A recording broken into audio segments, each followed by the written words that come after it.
राधे राधे। राधे राधे।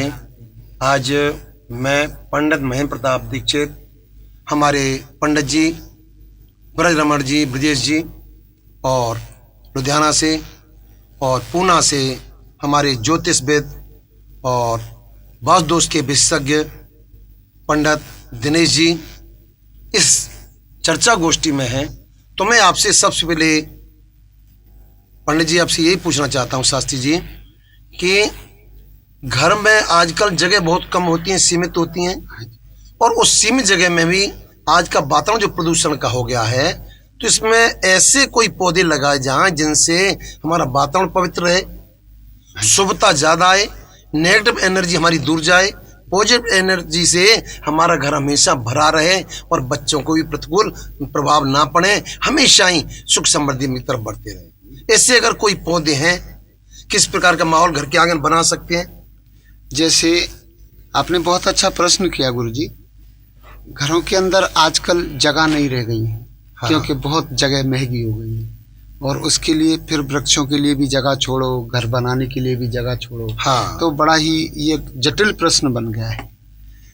सबसे पहली बात तो ये है कि तुलसी का पौधा बड़ा छोटा होता है, मगर सारे गुणों को लेकर के बैठा होता है। हाँ, इसलिए कहा गया है तुलसी मैया तो साक्षात लक्ष्मी का अवतार है। आपको पता होगा कि जैसे पीपल वृक्ष 24 घंटे ऑक्सीजन देता है, ऐसे ही तुलसी महारानी तो उस ऑक्सीजन को भी औषधीय गुणों में देती है। हाँ, हमारे वैद्यों ने तो उनको सबसे बड़ी तुलसी महारानी नमोनो हर की पटरानी। और तुलसी जी का वृक्ष तो अनिवार्य ही है, हमारे हिंदू धर्म में बताया है, और साइंस के उससे भी लेंगे, आयुर्वेद से भी लेंगे, तो तुलसी के अंदर जो गुण है, तत्व हैं, वो बहुत ही विलक्षण है। हाँ, लगता है आयुर्वेद में तो इसको प्रथम स्थान माना गया है। बिल्कुल। हमने तो ऐसा भी सुना है कि रोजाना तुलसी मैया की परिक्रमा भी लगा लो, तब इनकी जो हवा जो जाएगी अंदर तो वो भी हमें पवित्र कर देगी। ऐसा सुना है जी? बिल्कुल जी, बिल्कुल सत्य है ये, और आप कभी भी इसका अनुभव ले लीजिए जी। हाँ, ये सत्य है। अच्छा, दूसरा देखो, एक वृक्ष आता है, उसको बेल पत्र का वृक्ष बोलते हैं, जो भोलेनाथ को अति प्रिय है। हाँ जी। हाँ, वो जो बेलपत्र का जो वृक्ष है, वो भी हमारे सारे उनको खींचने वाला है। हाँ, दोषों को।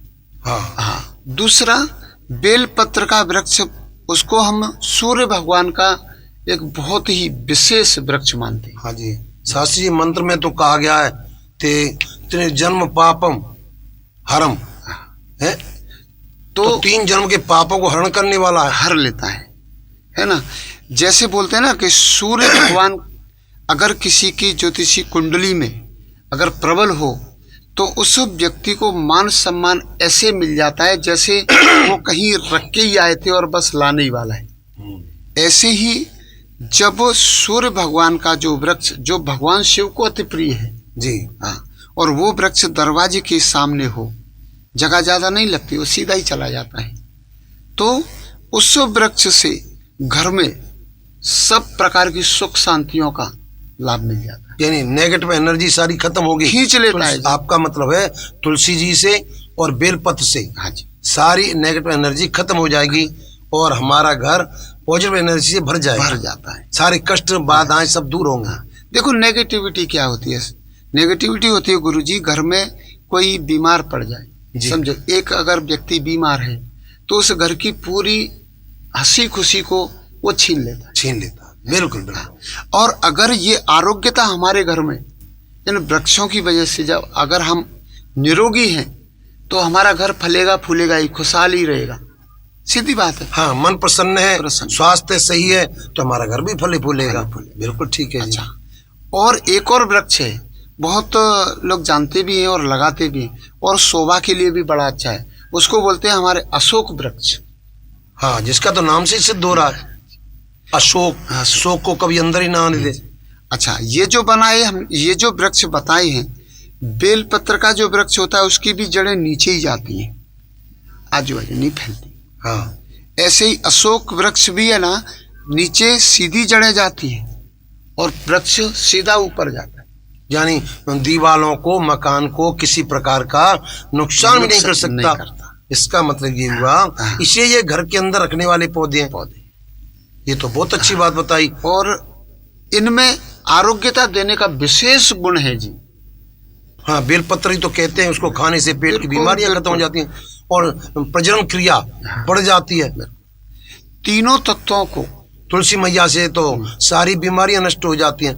अब देखो, जैसे बेल का फल है, हाँ। फल जब पक जाता है तो उसके अंदर का जो गुदा खाते हैं, बड़े बड़े तो शरबत बनाते हैं जी, बेलगिरी का हाँ। मुरब्बा बनता है, शरबत बनता है ना। बाजार में होता है लोग। तो इनमें बड़े औषधि गुण हैं। ऐसा बताते हैं कि अगर बेल का जो फल होता है उनको कच्चे तोड़ो और उनको छांव में सुखाओ और सुखा करके पाउडर बनाओ, आपके शरीर के सारे रोगों पे काम करता है। अच्छा, अगर जो शास्त्री जी आप भी बताएं, जैसे कोई पीपल का पौधा है या कोई बोड़ का पौधा है या जो विशाल पौधे हैं, इनको घर के पास लगा दिया जाए, आम का लगा दिया जाए, या कोई तो इनमें कोई दोष होते हैं? दोष तो कोई खास नहीं होते हैं, परंतु एक बात मानी जाती है कि ये जो जितने भी पीपल का वृक्ष हुआ, बड़ का वृक्ष हुआ, बेल का वृक्ष है, ये सभी देवी देवताओं से जुड़े हुए वृक्ष हैं। इनके अंदर इनका निवास होता है जी। और हमारा जो घर होता है वो गृहस्थ जीवन में किस प्रकार से हमारी व्यवस्था है रहने की, सहने की, शुद्धता की, पवित्रता की, और हम हर समाज में, हर घरों में ये पवित्रता और अपवित्रता दोनों परिवर्तित होती ही रहती हैं घरों के अंदर। यानी आपका मतलब है हर समय पवित्रता नहीं सिद्ध कर सकते हैं। हाँ है जी। गृहस्थी हमेशा पवित्र नहीं रह सकता, हर समय उनको देवता रूप में पूजन नहीं कर सकते, और ये इनका स्वरूप है, यानी देवता हैं, और हम हर समय इनका पवित्रता से पूजन नहीं कर सकते। हाँ, क्योंकि इनको श्राप लगा हुआ है देवताओं को, तो वो स्वयं देवता इन वृक्षों के रूप में हैं। इस दोष से बचने के लिए मतलब इनको जलाशय के सहारे या कहीं भी, इसीलिए इनको घर के आगे निरंतर रखने के लिए रोपित नहीं किया जा सकता, इनका आवागमन किया जा सकता है। हम कोई पूजा रखवा रहे हैं, सार्वजनिक स्थान पर रखे, हाँ, जलाशय के पास रखे, ऐसे स्थान। हाँ, तो घर के अंदर तभी लाया जाए जब हम कोई शुभ कर्म अपने घर के अंदर कर रहे हैं। हाँ। आम का बूटा, आम के पत्ते लगते हैं तो वो भी रोग को खींचने में सार्थक है। और पीपल का वृक्ष है वो तो समझ लो पूरा ही एकदम से भगवत रूप ही है। हाँ। बड़ का वृक्ष भी है, वो ये समझ लो ये सारे वृक्ष जो है एक तरह से औषधि हैं, और औषधि को हम निरंतर नहीं खा सकते, इसीलिए समय समय पर हम इनको ला तो सकते हैं मगर स्थापित नहीं कर सकते। ये अच्छा, इसका भाव है। एक विचार और मैं आपसे पूछना चाहता हूँ, जो केला है जो विष्णु भगवान का साक्षात रूप होता है और वीरवारी से पूजा की जाती है, क्या केला का पौधा हमारे आंगन में शुभ होता है? आंगन में नहीं, घर के बाहर शुभ हो सकता है, घर के बाहर लगाया जा सकता है। हाँ, घर के बाहरी जो हाँ, जो पौधे बनाने वाली जगह होती हैं तो वहाँ पे उसका पौधा ऐसा बताया है कि ईशान्य कोण जो रहता है, हाँ जी, ईशान्य कोण ये भगवान शिव का है। हाँ जी। और शिव को जल प्रिय है, और वो विष्णु भगवान तो इष्ट हैं उनके, और वो इष्ट है।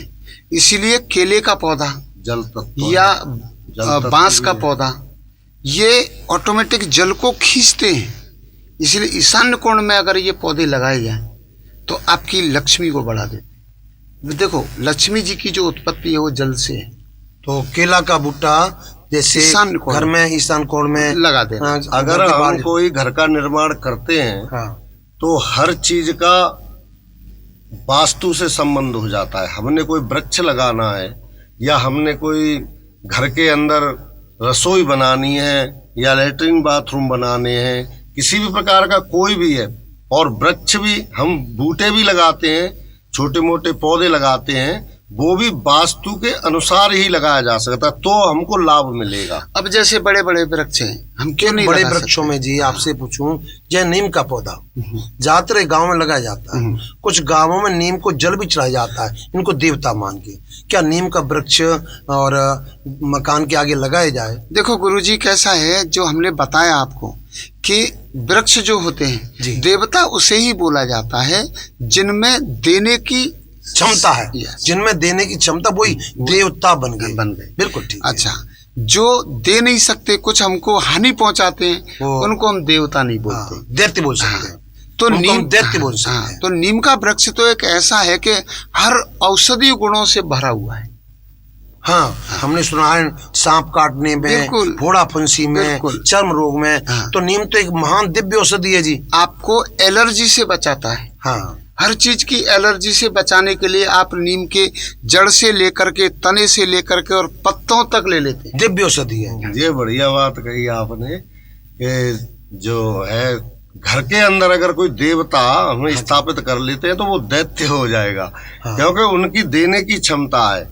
और आप उनको निरंतर रख लेंगे, तो मैंने पहले ही बताया था कि औषधि को हम निरंतर नहीं खाते हैं। ऐसे ही हम देवतुल्य वृक्षों को हम निरंतर घर के अंदर रोपित करके तो हम लेने वाले हो जाएंगे। उनकी देने की क्षमता कम नहीं होगी, यानी उसकी कुछ समय के बाद मगर हमारी लेने की क्षमता कम हो जाएगी। और इसीलिए हमारी लेने की क्षमता कम होने की वजह से हम उनका लाभ की बजाय फिर उनका अतिक्रमण भोगना शुरू कर देते हैं। कई बार मतलब लाभ के बजाय हानि भी होना हो सकता है, हो ही जाएगी।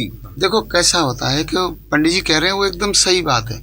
किसी भी चीज को है ना आप अति में नहीं कर सकते। हाँ, गीता में भी लिखा है युक्ताहार विहारसु युक्त चेष्टसु कर्मसु युक्त स्वप्ना बोधस्य योगो भवति दुःखा। और दुख को दूर करने की तभी हमारी विधि सही हो सकती है जब इस चीज को लिमिट कर ले।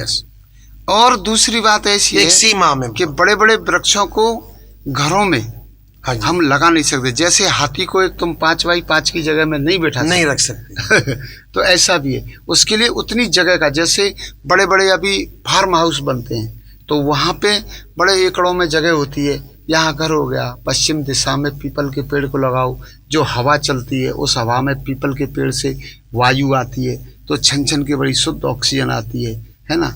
ऐसे ही जैसे हम गाय भैंस भी रखते हैं, उनका भी जो गाय भैंस का जो रहता है ना बांधने का, वो भी पश्चिम दिशा में। आपका मतलब ये है कि जो घर के बाहर पौधे भी लगे जाएं तो एक किसी विद्वान से परामर्श लेके तब पौधे लगाने चाहिए। तो क्योंकि आज का वातावरण जो है बड़ा प्रदूषित हो रहा है, तो उसमें पौधे जरूर लगाने चाहिए, पर थोड़ा सा किसी विद्वान से सलाह ले लें तो ज्यादा लाभकारी रहेगा। बिल्कुल, जैसे घर है ऐसा, आप घर में आप पूरे घर को आप कचरे से, कबाड़े से भी भर सकते हैं और उसमें विशेष अपनी चीजें भी सजा सकते हैं। मनुष्य की प्रजाति जो है वो क्रियाशील है और ये जितने प्रकृति के साधन हैं वो हमारे सहयोग में आते हैं। परंतु जो प्रयत्नशील है वो अगर विधि से काम करता है, जैसे वास्तु का सहारा लिया, किसी प्रकांड ब्राह्मण का सहारा लिया, या किसी अच्छे संत ब्राह्मण भी तो कोई न कोई तर्क से ही चलते हैं जी। विद्वान ब्राह्मण सारे तर्क पे ही आधारित है, विज्ञान पे ही आधारित है जी। तो अगर मनुष्य सहारा लेता है वास्तु का, संत जनों का, प्रकांडों का, प्रकांड ब्राह्मणों का, जो अच्छी पकड़ रखता हो, उनका अगर सहारा लेके, क्योंकि मनुष्य ने तो क्रिया करनी ही करनी है, मगर इनका सहारा लेकर के वो क्रिया को शुद्ध बना दे और फिर उस शुद्धता के अनुसार उस क्रिया को करे, ज्यादा लाभ मिलेगा। तो जीवन में लाभ ही लाभ है। ज्यादा क्या, वो उसके हानि से जीवन को स्वर्गमय बना लेगा। यानी जैसे प्रदूषण वातावरण को भी हम पवित्र कर सकते हैं, सदा हानि से बचा रहेगा, सदा हानि से बचा रहेगा। हानि उसके कान के बगल में होके निकल जाएगी, शरीर के बगल में होके निकल जाएगी, और लोग भी आश्चर्य करते हैं, ऐसा होता है। बहुत बहुत धन्यवाद। आपने कुछ मेरे प्रश्न थे वो प्रश्नों का उत्तर दिया सासी आपने, बहुत ही अच्छा लगा मेरे को। जय श्री।